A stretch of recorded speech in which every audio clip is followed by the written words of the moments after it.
আমাদের জন্য কারো দরজা খোলার দরকার নাই।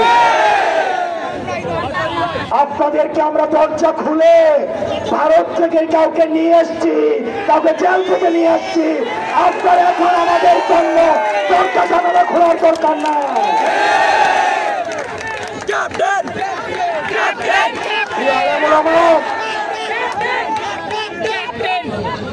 প্রিয় তরুণ প্রজন্ম, আলেম ওলামা, আমার ভাই বোন, আমার বোনরা, আমার নারী বোনরা, আমার মায়েরা, আপনাদের কাছে অনুরোধ করব, আপনার সন্তানরা যারা রাস্তায় এসে আন্দোলন করেছিল তাদেরকে কিছুদিন পরে জঙ্গি বানানো হবে, তাদেরকে কিছুদিন পর সন্ত্রাস বানানো হবে, তাদেরকে সন্ত্রাস বানিয়ে তাদের মুখ বন্ধ করে দেওয়া হবে, তারা যেন আর ক্ষমতাকে ভ্রষ্ট করতে না পারে। সেজন্য আমাদেরকে আগামী 3 আগস্ট সবাইকে ঢাকায় গিয়ে জুলাই ঘোষণাপত্র আমাদেরকে আদায় করতে হবে।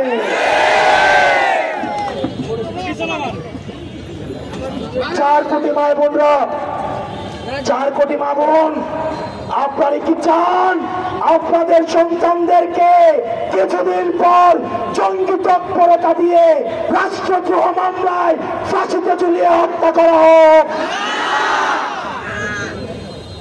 আমরা চাই এই খুনি হাসিনার বিচার হোক।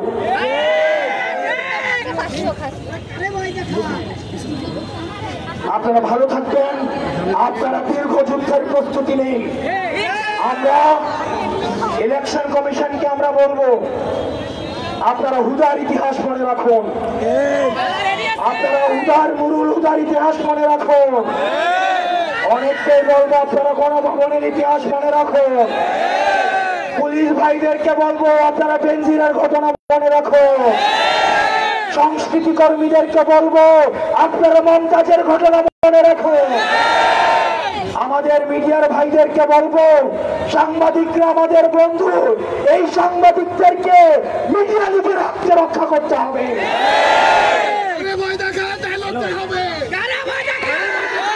আপনারা সবাই ভালো থাকবেন, সুস্থ থাকবেন। আবার দেখা হবে আগামী 3 আগস্ট শহীদ মিনারের প্রান্তরে।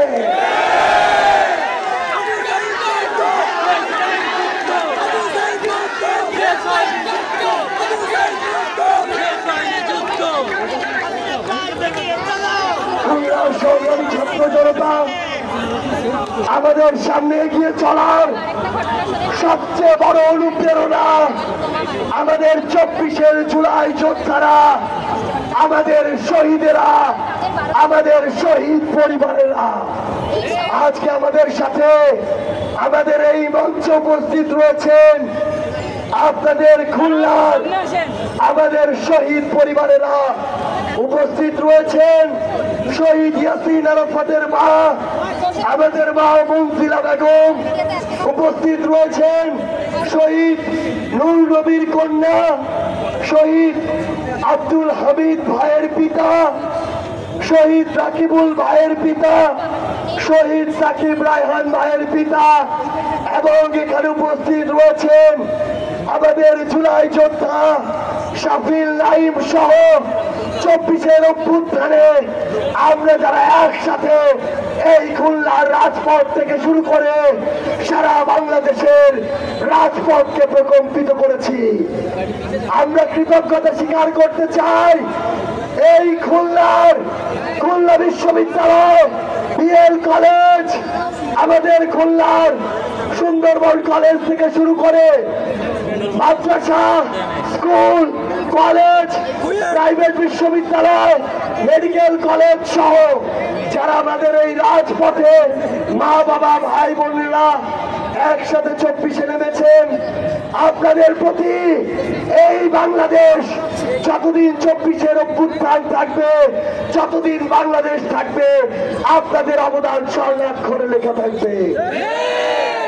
এই পর্যায়ে আমাদের মাঝে বক্তব্য রাখবেন ফ্যাসিস্ট বিরোধী লড়াইয়ের অন্যতম মুখ, যখন মাত্র কয়েকজন ঢাকা বিশ্ববিদ্যালয়ে মোদির বিরুদ্ধে, খুনি হাসিনার বিরুদ্ধে, শহীদ আপনার ভাইয়ের হত্যার বিরুদ্ধে দাঁড়িয়ে যায়, তার মধ্যে যিনি সামনের সারিতে থেকে এসবের নেতৃত্ব দিয়েছেন ডাকসুর সাবেক সমাজ সেবা সম্পাদক, 24 অভ্যুত্থানের প্রথম রাজবন্দী, জাতীয় নাগরিক পার্টি এনসিপির সংগ্রামী সদস্য সচিব জনাব আখতার হোসেন।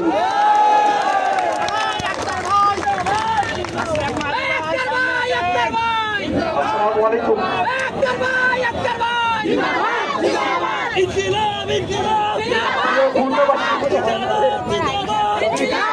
আমরা কোনো ব্যক্তিগত স্বার্থের কারণে রাজনীতিতে আসি নাই, আমরা সমষ্টির স্বার্থ রক্ষা করার জন্য রাজনীতিতে এসেছি। আমাদের তো হারানোর কিছু নেই,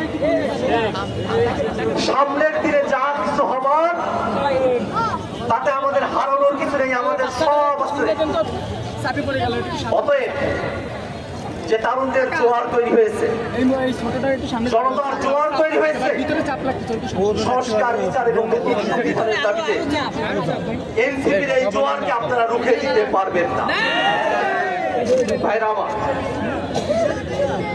বাংলাদেশের মানুষেরা দীর্ঘ সময় ধরে লড়াই করেছে, ব্রিটিশদের দাঁড়িয়েছে, পাকিস্তানিদের দাঁড়িয়েছে, হাসিনাকে দাঁড়িয়েছে, কিন্তু যে সিস্টেম ব্রিটিশরা রেখে গিয়েছিল, পাকিস্তান রেখে গিয়েছিল, হাসিনা যে সিস্টেমে দেশ চালিয়েছে, বাংলাদেশের মানুষেরা ওই হাসিনার সিস্টেমকে বাংলাদেশ থেকে এখন উৎখাত করতে চায়।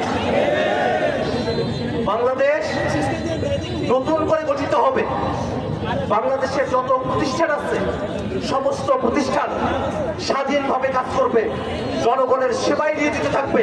এর ব্যতিক্রম আমরা বাংলাদেশে হতে দিতে চাই না। সাম্য মানবিক মর্যাদার কথা বলে ৭১-এর মুক্তিযুদ্ধ হয়েছে। দুর্ভাগ্যের বিষয়, এতগুলো বছর পেরিয়ে এসেও মানুষের মানবিক মর্যাদাকে এখনো পর্যন্ত আমরা রক্ষা করতে পারি নাই। আমাদের ভাই চাঁদা না দেওয়ার কারণে রাস্তায় ধরে নিয়ে এসে উলঙ্গ করে পাথর দিয়ে ঠেকিয়ে আমাদের ভাইদেরকে মারা হচ্ছে। আমরা কি মানুষের মানবিক মর্যাদা রক্ষা করতে পেরেছি? বাংলাদেশের মানুষেরা খেলা, মজুর, কৃষক, শ্রমিক, তাদেরকে মানুষেরা তুই করে সম্বোধন করে, তাদেরকে তাচ্ছিল্য করে, তুচ্ছ করে। এই বাংলাদেশকে আমরা কখনো চেয়েছি? 24শে জুলাই অভ্যুত্থানের সময় আমাদের রিক্সা চালক ভাইয়েরা, তারা যদি ওই রিক্সায় করে আমাদের আহত ভাইদের, আমাদের শহীদ ভাইদেরকে বহন করে হাসপাতালে না নিয়ে আসতো, আমাদের আহত ভাইয়ের কি চিকিৎসা পেত? আমরা কি আমাদের রিক্সা চালক ভাইদের অবদান ভুলে যেতে পারি? অতএব বাংলাদেশকে এমন করে বিনির্মাণ করতে হবে যে বাংলাদেশে একজন রিক্সাওয়ালা, একজন সচিব, সকলের মর্যাদা হবে সমান। ভাইরা আমার, এই বাংলাদেশকে করতে হলে আমাদেরকে প্রতিষ্ঠান করতে হবে, বাংলাদেশের মানুষদেরকে করতে হবে। বাংলাদেশের মানুষদেরকে নানাবিধভাবে বিভক্ত করার চক্রান্ত করা হচ্ছে। বাংলাদেশের মানুষদেরকে ধর্মীয়ভাবে বিভক্ত করার চেষ্টা করা হয়, বাংলাদেশের মানুষদেরকে সম্প্রদায়গত জায়গায় বিভক্ত করার চেষ্টা করা হয়। কিন্তু আমরা দেখেছি এবারের আন্দোলনে আমাদের মুসলিম ভাইরা যেমন জীবন দিয়েছেন, আমাদের হিন্দু ভাইরাও ঠিক তেমন ভাবে জীবন দিয়েছেন। আমাদের বৌদ্ধ খ্রিস্টান ভাইরাও ঠিক তেমন ভাবে আন্দোলনে অংশগ্রহণ করেছেন। আমাদের বাংলাদেশে ধর্মের যে বিভাজন, সেই বিভাজন তৈরি করে বাংলাদেশের অগ্রযাত্রাকে থামিয়ে দেওয়া যাবে না। বাংলাদেশের মানুষেরা আমাদের যে ভূখণ্ড, শুধু সেই ভূখণ্ডের দায়িত্ব নয়, আমরা মনে করি গোটা দক্ষিণ এশিয়ার মানুষের ভাগ্যের দায়িত্ব নেবে এই বাংলাদেশের জনগণ। ঠিক সেই কারণে আমাদেরকে প্রস্তুত হতে হবে, আমাদেরকে আমাদের নেতাদের কথা স্মরণ করতে হবে, শেরে বাংলার কথা স্মরণ করতে হবে, ভাষানীর কথা স্মরণ করতে হবে, এবং তাদের কথা ধরে আমাদের নেতা নাহিদ ইসলাম যে নতুন বন্দোবস্তের কথা বলেছেন, বন্দোবস্ত প্রতিষ্ঠা না হওয়া পর্যন্ত রাজপথ থেকে আমরা সরে যাব না। ভাইরা আমার, এই বাংলাদেশে যদি সংস্কার না হয় তাহলে নির্বাচনের মধ্য দিয়ে আমরা গণতন্ত্রকে সুরক্ষিত করতে পারবো না। বাংলাদেশের 14 সালে, 18 সালে, 24 সালে নির্বাচন হয়েছে না? 14, 18, 24-এ নির্বাচন হয়ে বাংলাদেশের গণতন্ত্র রক্ষা পায় নাই। ঠিক তেমনি ভাবে যদি সংস্কার কার্যক্রম সম্পন্ন না হয়, সামনের দিনেও শুধু নির্বাচন করে বাংলাদেশের গণতন্ত্রকে রক্ষা করা যাবে না।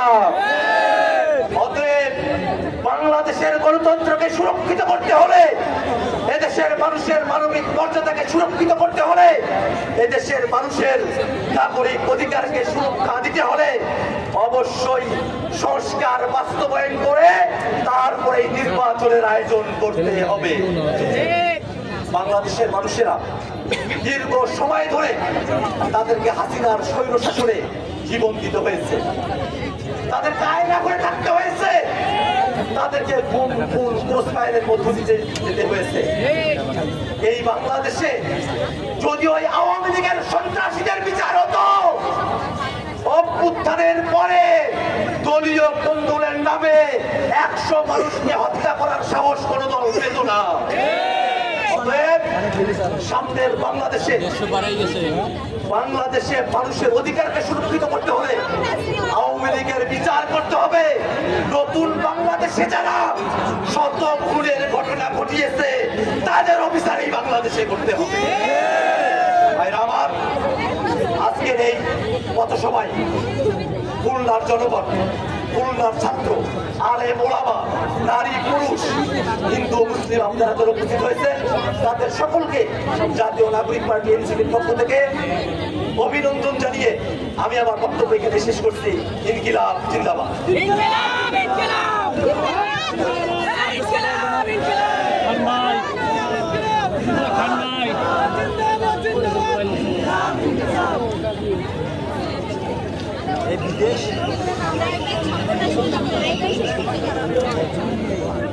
খুলনার বিপ্লবী ছাত্র জনতা,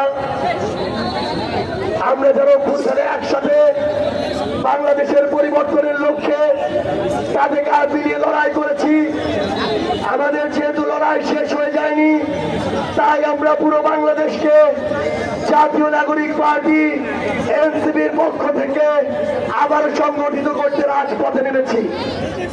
আমরা প্রত্যেকটি জেলায় সমন্বয়কারী কমিটি করছি। এই সমন্বয়কারী কমিটি আগামী 1 থেকে 2 মাসের মধ্যে ওই জেলার জন্য একটি আহ্বায়ক কমিটির সুপারিশ করবে। একইভাবে তারা পরবর্তীতে উপজেলার আহ্বায়ক কমিটি সুপারিশ করবে। বর্তমানে আমাদের এই খুলনা জেলায় জাতীয় নাগরিক পার্টি এনসিপিতে প্রধান সমন্বয়কারী হিসেবে কাজ করছেন হাফেজ মাওলানা মাহমুদুল হাসান ফয়জুল্লাহ। এছাড়াও যুগ্ম সমন্বয়কারী এবং সদস্য হিসেবেও একাধিক আমাদের রাজপথের সহযোদ্ধারা রয়েছেন। আপনারা যারা জাতীয় নাগরিক পার্টিতে খুলনা জেলা এবং উপজেলা পর্যায়ে কাজ করতে চান এবং আগামীতে আহ্বায়ক কমিটিতে আসতে চান, আপনারা তাদের যে কারোর সাথে যোগাযোগ করতে পারেন। আমাদের এনসিপির যুব সংগঠন জাতীয় যুব শক্তি, এই জাতীয় যুব শক্তির কেন্দ্রীয় কমিটিতে সংগঠক হিসেবে দায়িত্ব পালন করছেন আপনাদের খুলনা জেলার সন্তান সৈয়দ আবু ওয়াহিদ অনি।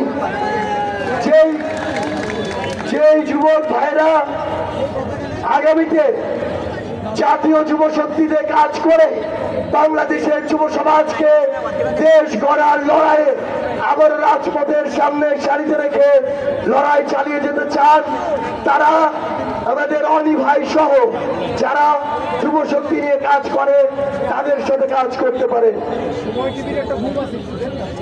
এই মুহূর্তে আমাদের মাঝে এসে আমাদের মনোবলকে আরো শক্তিশালী করেছেন আমাদের আরেকজন শহীদ বাবা, আমাদের খুলনার শহীদ সাকিব রায়হান ভাইয়ের পিতা আমাদের মাঝে এসে আমাদের সাহসকে আরো শতগুণে বৃদ্ধি করেছে। হয়েছে।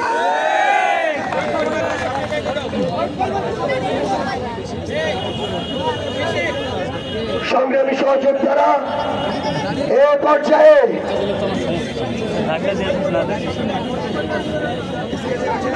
সহযোদ্ধারা, এ পর্যায়ে আমাদের মাঝে বক্তব্য রাখবেন বহুল আকাঙ্ক্ষিত জুলাই